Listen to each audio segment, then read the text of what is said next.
नमस्कार दोस्तों, जय श्री श्याम। आज हमारा फाइनल पार्ट है। जैसा कि हमारा टैक्सेशन के ऊपर कंप्लीट टॉपिक चल रहा था, हमने टोटल 3 वीडियो बनाए थे। 3 वीडियो की एक सीरीज बनाई थी, जिसमें से पहली और दूसरी वीडियो आ चुकी है। आज की हमारी जो वीडियो है, तीसरी वीडियो है, फाइनल पार्ट है, जिसमें हम आपको बताएंगे कि म्यूचुअल फंड में अगर आपने इन्वेस्टमेंट करा है, चाहे आपने इन्वेस्टमेंट कितने साल के लिए भी करा हो, आपका उसके अंदर जो भी टैक्स बना हो, चाहे लॉन्ग टर्म का टैक्स बना हो, चाहे आपका शॉर्ट टर्म का टैक्स बना हो, तो पूरा की पूरा म्यूचुअल फंड में जितना भी टैक्स है उस वैल्यू को हम जीरो करके दिखाएंगे। और साथ ही ये भी बताएंगे कि जितना भी एक्सिट लोड होता है, किस तरीके से हम उसको बचा सकते हैं, एक्सिट लोड को भी हम किस तरीके से जीरो कर सकते हैं। अब देखा होगा आपने वीडियो में, पीछे की तरफ आपको दिख रहा होगा कि कल की हमारी जो वीडियो थी वो पूरा की पूरा बोर्ड पे लिखा हुआ है। तो दोस्तों, मैंने आपको पहले ही बोला था, तीनों सीरीज हमारी एक दूसरे से लिंक रहेगी। इसलिए अगर आप सोचो मैं पहला वीडियो देख लूं, दूसरा ना देखूं, तीसरा देख लूं, तो आपके कुछ समझ में नहीं आएगा। इसलिए क्या है दोस्तों, मैंने कंप्लीट प्लेलिस्ट को क्रिएट कर रखा है। प्लेलिस्ट आपको डिस्क्रिप्शन में मिल जाएगी। सिंपली उस प्लेलिस्ट पे जाके पहला और दूसरा वीडियो आप वॉच कर सकते हो। पहले वीडियो में कुछ बेसिक मैंने जानकारी दी थी जो बहुत ज्यादा इंपॉर्टेंट थी, जो म्यूचुअल फंड इन्वेस्टर के माइंड में अक्सर कंफ्यूजन रहता है। एंड काफी यूट्यूबर्स ऐसे हैं जिनने भी एक भ्रम पैदा कर रखा है इन्वेस्टर के माइंड में। अब वो क्वेश्चन कौन कौन से हैं? पहला तो ये है कि म्यूचुअल फंड के अंदर जो टैक्स लगता है वो क्यों लगता है, और म्यूचुअल फंड के अंदर जो टैक्स लगता है उसको कैपिटल गेन नाम क्यों दिया गया है। म्यूचुअल फंड में जो टैक्स लगता है वो किस वैल्यू पे लगता है, और म्यूचुअल फंड में जितना भी हमको छूट मिलती है लॉन्ग टर्म कैपिटल गेन में, जो 1,25,000 रुपए की हमको छूट मिलती है, वो किस बेस पे मिलती है? पर्टिकुलर एक एक फंड की मिलती है, या पोर्टफोलियो में सभी फंड है उन सभी की एक साथ मिलती है? ऐसी कुछ बेसिक जानकारी है जो पहले वीडियो में आपको देखने को मिलेगी। सेकंड वीडियो में हमने बताया था कि म्यूचुअल फंड के अंदर जो टैक्स होता है, चाहे लॉन्ग टर्म का हो चाहे शॉर्ट टर्म का हो, उसकी कैलकुलेशन कैसे होती है, जो एक्सिट लोड होता है इसकी कैलकुलेशन कैसे होती है, और जो एक्सपेंस रेशो होता है वो कितना लगता है, और टोटल जब आप विड्रॉ करते हो तो आपके बैंक अकाउंट में कितना पैसा आता है। एंड आज की वीडियो के बारे में मैंने आपको बता ही दिया है। तो चलिए शुरू करते हैं आज की हमारी वीडियो को। चैनल पे नए हो तो चैनल को सब्सक्राइब कर लेना और बेल आइकन के बटन को दबा देना। तो चलिए शुरू करते हैं। अब यहाँ पे देख लीजिए, जो हमारी कल की वीडियो थी जिसमें मैंने आपको कैलकुलेशन बताई थी कि अगर म्यूचुअल फंड से आप विड्रॉ करते हो तो long term capital gain, short term capital gain और एक्सिट लोड किस तरीके का लगता है। तो यहाँ पे सबसे पहले तो मैं आपको एक कंसेप्ट बताऊंगा जो बिल्कुल ही गलत कंसेप्ट है। आपने यूट्यूब पे बहुत सी वीडियो में देखा होगा कि 1,25,000 रुपए की हमको जो छूट मिलती है उसको बचाने के लिए बहुत सी वीडियो आपने देखी जिसमें मिसगाइड करा गया है। अब उसमें क्या मिसगाइड करा गया है आज मैं आपको बताऊंगा, हमने जो पूरा यहाँ पे कैलकुलेशन करी है उसके माध्यम से। अब क्या होता है, काफी आपने वीडियो देखी यूट्यूबर पर, वो यूं बोलते हैं कि जो आपका लॉन्ग टर्म कैपिटल गेन होता है उसमें आपको ईयरली बेस पे, सालाना बेस पे, फाइनेंशियल ईयर के हिसाब से 1,25,000 रुपए की छूट मिलती है। वो देख लीजिए छूट यहाँ पे मैंने आपको बता भी रखी है, जो हमने कल कैलकुलेशन करी थी। ये देख लीजिए 1,25,000 रुपए की आपको छूट मिलती है। तो 1,25,000 रुपए की छूट है जो हर साल मिलती है, तो आप इसमें क्या कर सकते हो, टैक्स को बचा सकते हो। तो क्या होता है, जैसे फाइनेंशियल ईयर खत्म हो उससे पहले आप क्या करो, जो 1,25,000 है वो वैल्यू म्यूचुअल फंड से विड्रॉ कर लो। आप उसको विड्रॉ कर लो और जैसे ही नया फाइनेंशियल ईयर स्टार्ट हो, ये 1,25,000 रुपए है, आप उसको वापस से री इन्वेस्ट कर दो। जिससे क्या होगा, आपका जो 1,25,000 रुपए जो टैक्स वैल्यू है, जब आप उसको निकालोगे और वापस से इन्वेस्ट करोगे तो वो क्या बन जाएगा, आपका प्रिंसिपल बन जाएगा। इसलिए क्या है, वहां पे टैक्स नहीं लगेगा। ये कंसेप्ट बिल्कुल ही गलत है। अब गलत क्यों है? अब यहाँ पे देखो 1,32,000 हमने इन्वेस्ट करे थे 200 रुपए की एनएबी के हिसाब से, तो हमको यूनिट अलॉट हुए थे 660। ठीक है, अब यहाँ पे ये चीज बताओ, जब भी मैं म्यूचुअल फंड से पैसा विड्रॉ करूंगा तो मैंने कल की वीडियो में बताया था कैलकुलेशन 500, जो हमारी एनएबी मार्केट की करंट टाइम में रहेगी, जिस टाइम हम विड्रॉ कर रहे हैं उस टाइम की रहेगी। तो अब मुझे सीधी सी बात बताओ, अगर इस एनएबी को मैं सीधे सीधे 660 यूनिट से इंटू करूंगा तो नॉर्मल सी बात है, मेरे पास जो अमाउंट निकल के आएगा वो ज्यादा आएगा। जैसे मान लीजिए फॉर एग्जांपल यहाँ पे अगर हम कैलकुलेशन करें तो मान लीजिए आपको अमाउंट मिल गया 1.5 लाख रुपए का। मैं एग्जांपल के तौर पे बता रहा हूँ, कैलकुलेशन नहीं कर रहा हूँ। ठीक है, अब मुझे ये बताओ, अगर आप 1,25,000 रुपए वहां पे विड्रॉ करोगे तो 1,25,000 जब विड्रॉ करोगे ना, उसमें आपका प्रिंसिपल भी रहेगा और आपका रिटर्न भी रहेगा। इसलिए अगर आप टैक्स बचाने की सोचोगे तो टैक्स नहीं बचा सकते, वो कंसेप्ट गलत हो जाएगा। अब जैसे मान लो यहाँ पे 1,32,000 जमा है ना, अब थोड़ी देर के लिए मान लो ये 1,32,000 नहीं है, यहाँ पे टोटल पैसा जमा है 1,00,000 रुपए। एग्जाम्पल के लिए मान लो, ठीक है, 1,00,000 रुपए जमा है, ठीक है, और आप 500 रुपए की यूएनबी के हिसाब से आप इसको विड्रॉ कर रहे हो, और टोटल आपका पैसा कितना बन रहा है, डेढ़ लाख रुपए। अब आप इसको विड्रॉ करोगे, जब 1,25,000 विड्रॉ करोगे ना, तो सबसे पहले तो क्या होगा, 1,25,000 में से जो 1 लाख रुपए है ना, ये वो वैल्यू निकलेगी, जो प्रिंसिपल वैल्यू निकलेगी जो आपने म्यूचुअल फंड में जमा कराई थी। बाकी के जो 25,000 बचे रहे ना, वो निकलेगा आपका रिटर्न वैल्यू, जो म्यूचुअल फंड से रियल में आपको रिटर्न मिला है। ऐसा क्यों है, क्योंकि म्यूचुअल फंड में एक मैटर फॉलो होता है जिसका नाम है फीफो। फीफो का मतलब है first in first out. First in का मतलब है आपने पहले जो पैसा जमा कराया है, पहले वो पैसा म्यूचुअल फंड से निकलेगा, उसके बाद ही म्यूचुअल फंड से रिटर्न निकलेगा। ठीक है, तो ये कंसेप्ट है, इसलिए जो वीडियो आपने देखी है यूट्यूब पे कि 1,25,000 रुपए आप सालाना बेस पे फाइनेंशियल ईयर स्टार्ट खत्म होने से पहले निकाल लो और वापस से उसको री इन्वेस्ट कर लो, तो आपका जो रिटर्न था वो प्रिंसिपल बन जाएगा, जो टैक्स बच जाएगा, ये कंसेप्ट बिल्कुल ही गलत है। तो सर टैक्स कैसे बचा सकते हैं, तो चलिए अब चलते हैं हमारे मेन टॉपिक के ऊपर, जिससे ये कंसेप्ट और ज्यादा क्लियर हो सके। अब यहाँ पे ये चीज देखो, पहले तो अगर हम बात करें, देखो अलग अलग बताऊंगा बिल्कुल सेपरेट, जिससे सब समझ में आएगा। अगर हम बात करें शॉर्ट टर्म कैपिटल गेन, जो मैंने आपको बताया था 20% लगता है, तो sir short term capital gain है वो कब लगता है, वो जब लगता है जब आपका पैसा है आप 1 साल के अंदर अंदर उसको विड्रॉ करते हो। अभी हमने विड्रॉ कब करा था, 31 दिसंबर 2024 को, तो यहाँ पे देख लीजिए 31 दिसंबर 2024, 365 डेज, एक साल में 365 दिन होते हैं। तो हम यहाँ पे ये चीज देखो, अगर आप 31 दिसंबर 2024 को विड्रॉ कर रहे हो, यहाँ पे हमने जो 2024 में पैसा जमा कराया था, एसआईपी कराई थी, 1 जनवरी से लेके 31 दिसंबर तक हमने एसआईपी चलाई, तो हमने सीधे सीधे देखा तो जो हमारे ये यूनिट है ये शॉर्ट टर्म के हैं, और बाकी के जो हमको यूनिट दिख रहे हैं ऊपर वो लॉन्ग टर्म के हैं। अभी आपको अगर समझ में नहीं आ रहा हो तो सेकंड वीडियो देख लेना, बिल्कुल अच्छे से मैंने समझाया था। आपको इसलिए समझ में नहीं आ रहा होगा बिकॉज सीधे ही आप थर्ड पार्ट देख रहे हो, आपने सेकंड पार्ट नहीं देखा है। ठीक है, तो यहाँ पे देख लीजिए शॉर्ट टर्म कैपिटल गेन लगता है 20%, और किस वैल्यू पे लगता है, जिस पैसों को हम 1 साल के अंदर निकालते हैं। तो यहाँ पे देख लीजिए हमारे जो ये यूनिट है 275, इसमें शॉर्ट टर्म कैपिटल गेन हमने कैलकुलेट करा है। देख लीजिए वो क्यों कैलकुलेट कर रहा है, क्योंकि ये पैसा हमारा 1 साल के अंदर निकल रहा है। अब कैसे निकल रहा है, 31 दिसंबर 2024 को विड्रॉ कर दो, इस हिसाब से अगर आप कैलकुलेशन करोगे 12 महीने की, तो दिसंबर, नवंबर, अक्टूबर ऐसे करके जब आप 12 महीने कैलकुलेट करोगे, तो 1 जनवरी 2024 से लेके 31 दिसंबर 2024 तक क्या होंगे, 12 महीने होंगे। तो इस साल में 2024 के पूरे साल में जब भी आप पैसा इन्वेस्ट करोगे तो वो शॉर्ट टर्म माना जाएगा, शॉर्ट टर्म के यूनिट माने जाएंगे, इसलिए क्या होगा, उसमें शॉर्ट टर्म कैपिटल गेन लगेगा। अब sir short term capital gain कैसे बचा सकते हैं, तो सीधा सा रास्ता है, शॉर्ट टर्म कैपिटल गेन कब लगता है, जब आपका पैसा है वो 1 साल तक म्यूचुअल फंड में रहता है। तो सीधे आपको क्या करना है, यहाँ पे कंसेप्ट बस इतना सा है, आपको जो विड्रॉ करना है 2024 में नहीं करना है, आपको क्या करना है, 31 दिसंबर 2024 को सिंपली आपकी जो एसआईपी है उसको आपको कैंसिल कर देनी है। आपको आपकी एसआईपी कैंसिल करनी है, लेकिन पैसा नहीं निकालना है। पैसा कब निकालना है, पैसा निकालना है आपको 31 दिसंबर 2025 में। जब 31 दिसंबर 2025 में आप पैसा निकालोगे तो क्या होगा, आपके जो शॉर्ट टर्म के यूनिट थे ना, ये किस में कन्वर्ट हो जाएंगे, लॉन्ग टर्म के अंदर। इसलिए आपका जो शॉर्ट टर्म कैपिटल गेन है वो 1 भी रुपए का नहीं लगेगा, पूरा की पूरा शॉर्ट टर्म कैपिटल गेन है वो आपका बच जाएगा। कुछ भी नहीं करना है, बस क्या है, जिस तारीख को, जैसे 31 दिसंबर 2024 को हम पैसा निकाल रहे थे, तो हम पैसा ना निकाल के इस दिन क्या करेंगे, एसआईपी को कैंसिल करेंगे, और इसके ठीक 1 साल बाद क्या करेंगे, हम हमारा पैसा म्यूचुअल फंड से विड्रॉ कर लेंगे। तो सीधे सीधे जो शॉर्ट टर्म कैपिटल गेन है वो बच जाएगा।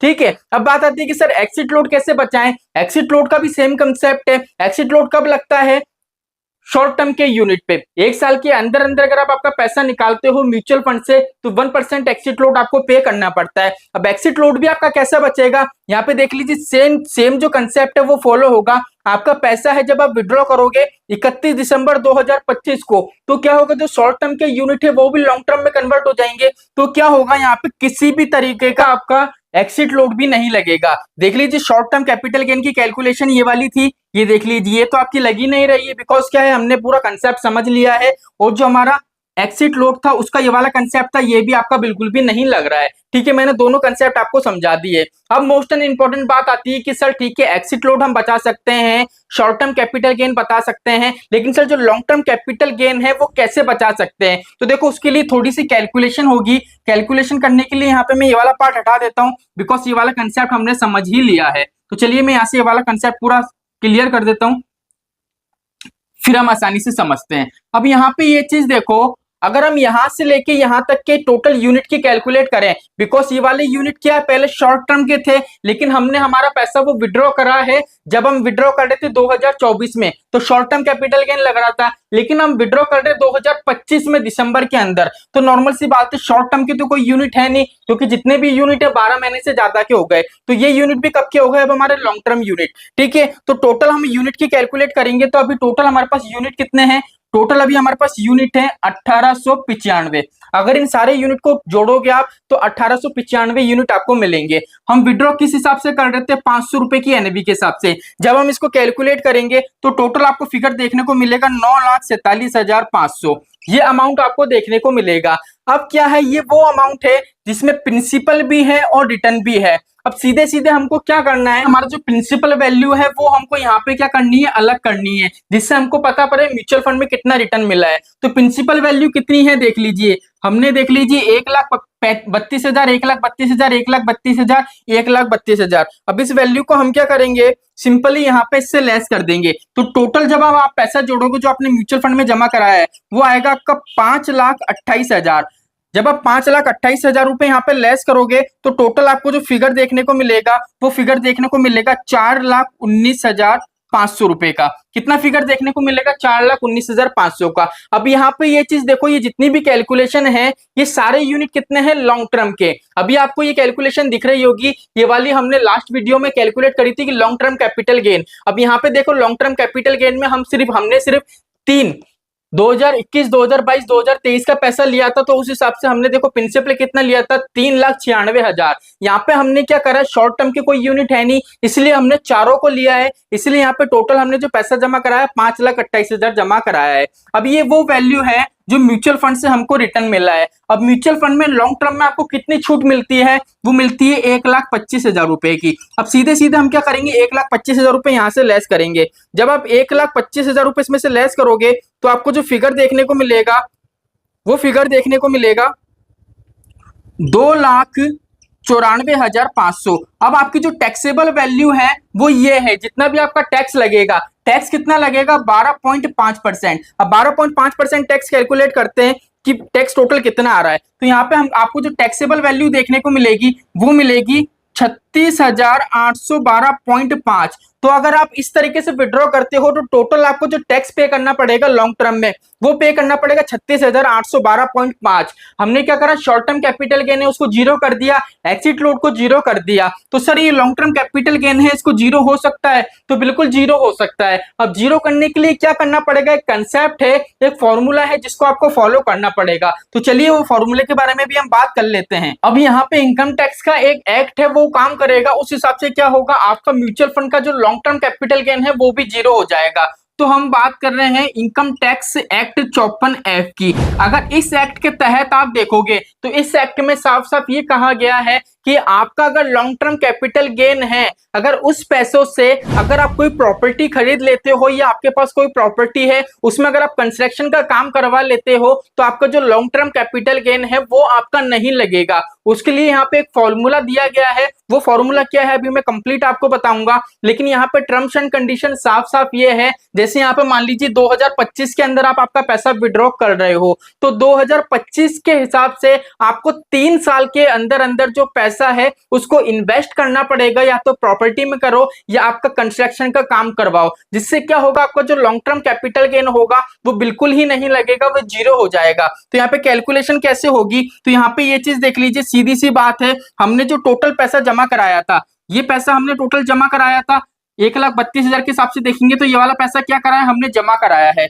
इसमें म्यूचुअल फंड के अंदर हमको जो रिटर्न मिला है वो मिला है, हमने जो 1,25,000 रुपए छूट मिलती है वो लेस करी, तो टोटल यहाँ पे हमको पता पड़ गया कि कितनी टैक्सेबल हमारे पास वैल्यू है, 1,94,500 रुपए की। तो सिंपली हमारा फॉर्मूला क्या कहता है, मान लीजिए अगर हम कोई असेट्स परचेस करते हैं, जैसे मान लीजिए हमने जो भी असेट्स परचेस करी है उसकी वैल्यू है 1.5 लाख रुपए की। अब आप ये सोच रहे होगे कि सर 1.5 लाख रुपए में कौन सी जमीन आती है, तो देखो पहली चीज तो ये सिर्फ एक कैलकुलेशन है जिससे इजीली आप इस कंसेप्ट को समझ सको। बिकॉज क्या है, अगर टैक्स की बात करें तो टैक्स हमारा इतना कोई लंबा चौड़ा भी नहीं है, 36,812 रुपए टैक्स से इसको इजीली आप पे कर सकते हो। लेकिन हम बात कर रहे हैं अगर आपका टैक्स है वो लाखों के अंदर हो, 5 लाख, 10 लाख, 15 लाख, तो आप किस तरीके से उसको सेव कर सकते हो। तो सिंपली मान लीजिए हमने एक असेट से एक प्रॉपर्टी परचेज करी जिसकी वैल्यू है 1.5 लाख रुपए की। अब कैलकुलेशन कैसे चलेगी, कैलकुलेशन यहाँ पे ये चलेगी, पहले तो आपको जो फॉर्मूला है उस फॉर्मूले में रखना है आपको असेट्स। आप जितने असेट्स की भी, जितने पैसों की भी आप असेट्स खरीदना चाहते हो, संपत्ति खरीदना चाहते हो, वो लिखना है।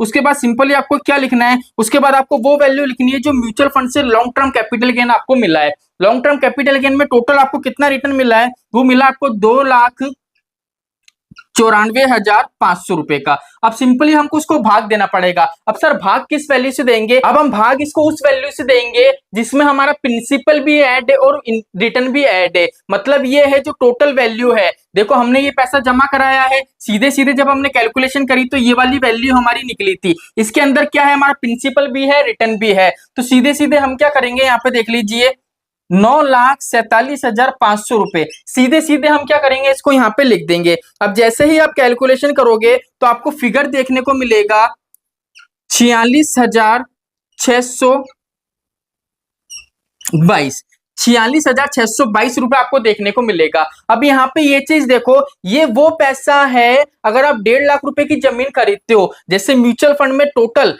जब आपने इस तरीके का इन्वेस्टमेंट करा तो टोटल देख लीजिए जो आपकी वेल्थ क्रिएट हो रही थी वो 9,47,500 रुपए की हो रही थी, जिसमें अगर रिटर्न की बात करें तो रिटर्न आपका है 2,94,500 रुपए। तो इस हिसाब से जब हमने कैलकुलेशन करी तो क्या होगा, जो 46,622 रुपए है ना, ये वो वैल्यू है जिसपे किसी भी तरीके का आपको टैक्स नहीं लगेगा। तो यहाँ पे ये चीज देखो, यहाँ पे जो वैल्यू है वो ज्यादा है और हमारा जो टैक्स का अमाउंट है वो है 36,812 रुपए। मतलब टैक्स की वैल्यू है वो कम है और यहाँ पे पैसा है आपको ज्यादा देखने को मिल रहा है। इसका मतलब है आपने म्यूचुअल फंड से पैसा विड्रॉ करा, टोटल पैसा कितना विड्रॉ करा, तो 9,47,500 रुपए। अगर आप पैसा विड्रॉ करते हो और उस पैसों में से अगर आप 1.5 लाख रुपए की कोई असेट्स खरीद लेते हो तो सीधी सी बात है, आपका जो ये टैक्स है वो जीरो हो जाएगा, एक भी रुपए का आपका टैक्स नहीं लगेगा। तो बस एक यही सिंपल सा कंसेप्ट है, इसको फॉलो करके आप अपना टैक्स बचा सकते हो। अब सीधी सी बात ये बताओ, यहाँ पे आपको टैक्स तो लग ही रहा है, अगर आप सोचो कि मैं टैक्स नहीं बचाऊंगा, कोई प्रॉपर्टी नहीं खरीदूंगा, तो नॉर्मल सी बात है आपका टैक्स तो लग ही रहा है। तो इससे अच्छा तो ये है ना, आप उस पैसों को इन्वेस्ट कर दो जिसके आपके हाथ में एक असेट्स भी आ जाएगी, आपका इन्वेस्टमेंट भी हो जाएगा। तो ये सीधा सा तरीका है। अभी आपको लग रहा होगा कि सर ये छोटा सा पैसा है, इसको क्या बचाएं, लेकिन जब हम इन्वेस्टमेंट करते हैं ना म्यूचुअल फंड में, हमारा इन्वेस्टमेंट करने का गोल यही रहता है कि फ्यूचर में हम करोड़ों में वेल्थ क्रिएट करें। जब आप म्यूचुअल फंड से 1 करोड़ 2 करोड़ 3 करोड़ की वेल्थ क्रिएट करोगे तो आपका जो टैक्स बनेगा ना वो भी बनेगा 15 लाख 20 लाख 25 लाख। तो उस टाइम आपको लगेगा यार इतना टैक्स मुझे देना पड़ेगा गवर्नमेंट को। फिर आपके दिमाग में आएगा यार 25 लाख का टैक्स देने से अच्छा है 25 लाख की प्रॉपर्टी खरीद लूंगा। फिर आपको क्या होगा, जो ये फॉर्मूला है ये फॉर्मूला आपके काम में आएगा। तो सीधा सा ये कंसेप्ट है, इसके अलावा कोई तीसरा तरीका नहीं है, ना कोई दूसरा तरीका है, ना कोई तीसरा तरीका है म्यूचुअल फंड में टैक्स बचाने का। इकलौता यही तरीका है, वो मैंने कंप्लीट आपको बता दिया है। एंड आज की हमारी जो सीरीज है वो फाइनल सीरीज थी। अब आप कमेंट करके जरूर बताना कि आपको तीनों सीरीज कैसी लगी। अगर अच्छी लगी हो तो तीनों सीरीज की जो वीडियो है उनको शेयर करना, जिससे काफी इन्वेस्टर का यहाँ पे फायदा हो सके। तो चलिए आज के लिए इतना ही, मिलते हैं हमारी नेक्स्ट वीडियो में। जय श्री श्याम दोस्तों, जय श्री राम।